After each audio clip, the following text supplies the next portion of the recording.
Mr. Booze, Mr. Booze, Mr. Booze. Tearing me apart! What?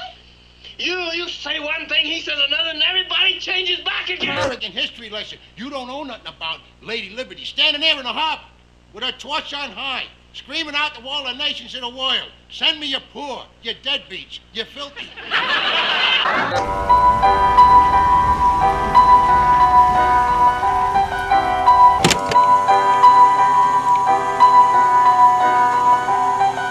The duality of man is the intuitive and psychological nature of mankind to be twofold. If you take a second to look at the world around you, you'll notice that we are perpetually driving down a road of choices, toward a moral fork in the road.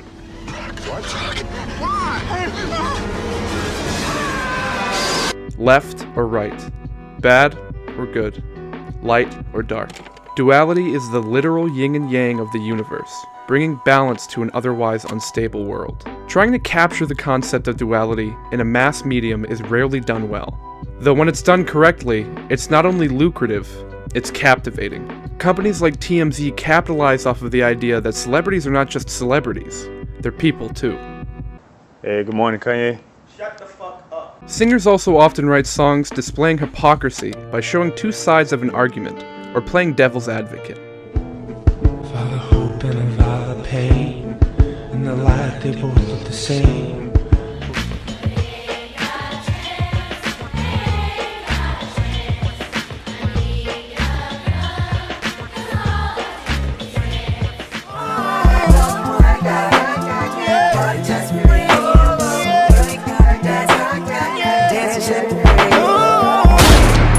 This is America. Don't get you slipping now. Dollar and Dixon, the pistol is blasting away. Doctors of death, killing our patients of breath. We are the pain you can trust. Trumpeting work, hooking up curses and slurs. Smoking my brain in a mush. I became famous but blaming you fuck. Maiming my way through the brush. There was no training or taming of me and my bruh. Live like a man but I'm animal raw. I think the best medium to show the concept of duality is film. Rather than being trapped to conveying it through solely auditory or visual means, they have the ability to use both, being able to use music and audio cues along with lighting and framework at the same time. If you really pay attention, you'll start to notice that most movies have a theme of duality written into them. Star Wars' light and dark side, The Road's theme of us versus them, American Psycho's private and public faces, and Doctor Strangelove's paradoxical banter. Gentlemen, you can't fight in here. This is the war room. But no one does duality better than the mother of all films, Psycho, directed by Alfred Hitchcock. I'm going to just assume that you've seen Psycho before, so I'm going to skip summarizing the film and jump straight into how Hitchcock portrays duality. He does so through three main devices: auditory cues, the use of music, stings, and sound effects; lighting, the use of shadows to show Norman and other characters' faces; and mise-en-scene, positioning objects and characters into frame to create symmetrical opposition. It's the freak phone, and here's the party freak. Friday freaker, dancing new sensation, grabbing the nation, doing the freak. Is your time so empty? No. Well, I run the office and tend the cabins and grounds and do little errands for my mother. The ones she allows I might be capable of doing. Do you go out with friends? Well, a boy's best friend is his mother. The shower scene is a perfect place to start, for we are shown these three tools put into use perfectly.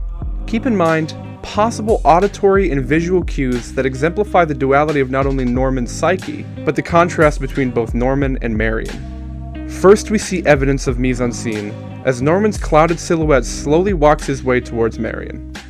The dark, shrouded cloud that is Norman on the left-hand side of the frame contrasts the bright luminescent halo that surrounds Marion on the right. This is possibly a symbol of the dissonance between the two characters, the duality between corrupt and innocent. Lighting also comes into frame in a number of ways. As the shadow comes closer to Marion, not only does the frame become noticeably more dim, the left half of Marion's face also begins to darken.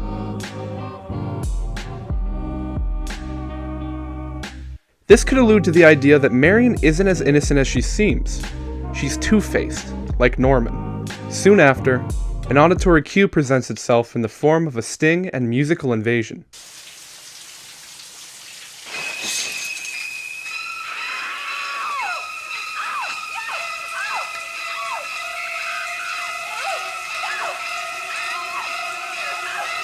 Notice the sheer difference between the quiet, serene sound of the shower and the jarring screech of the string instruments in the background. This creates a massive tonal change that is also apparent after Marion is killed.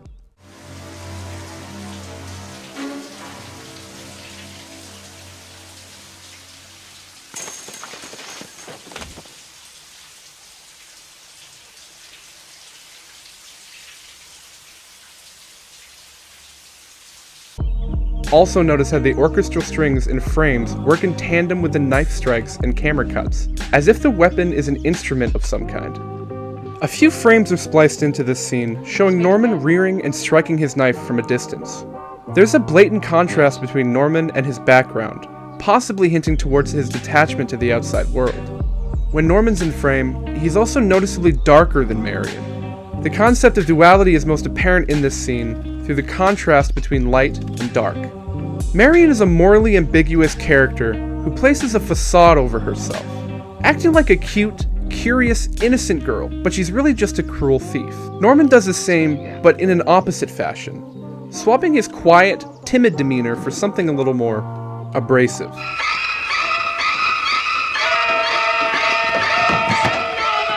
In this scene, we are shown that Norman is a dark, evil character, and Marion is a light, pure character. But watch the scene again. As Marion dies, her character lighting becomes more dark, and Norman's becomes lighter, until eventually both of them are just gray compared to their backgrounds.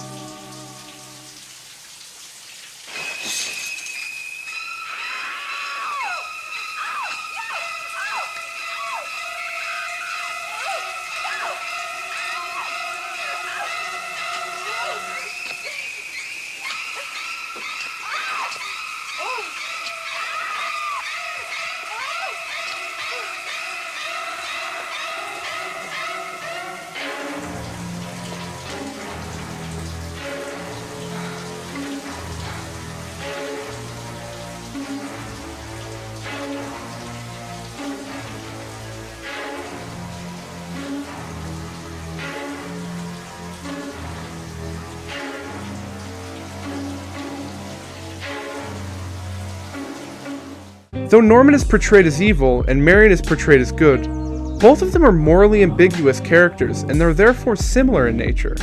Marion is two-faced figuratively, and Norman is two-faced literally. One is not black, and the other is white. They're both gray. Yes. So all this talk of duality, light and dark, bad and good, what does it all mean? Why does Alfred Hitchcock use such complicated methods to tell this narrative? It comes down to one word: empathy. With Marion, there's a level of fear and sadness that comes from her death. The shower scene is gut-wrenching and heartbreaking to watch. There's an equal level of fear and sadness you feel during the slow pan into Norman's face at the end of the movie. It's horrific to not only watch Norman's psyche fade away, but to know that his murderous half is finally taking control. We empathize with both characters equally, though they're so different face value. We understand that both head and tail of the quarter are on the faces of the same coin. We understand that the duality of man runs both ways.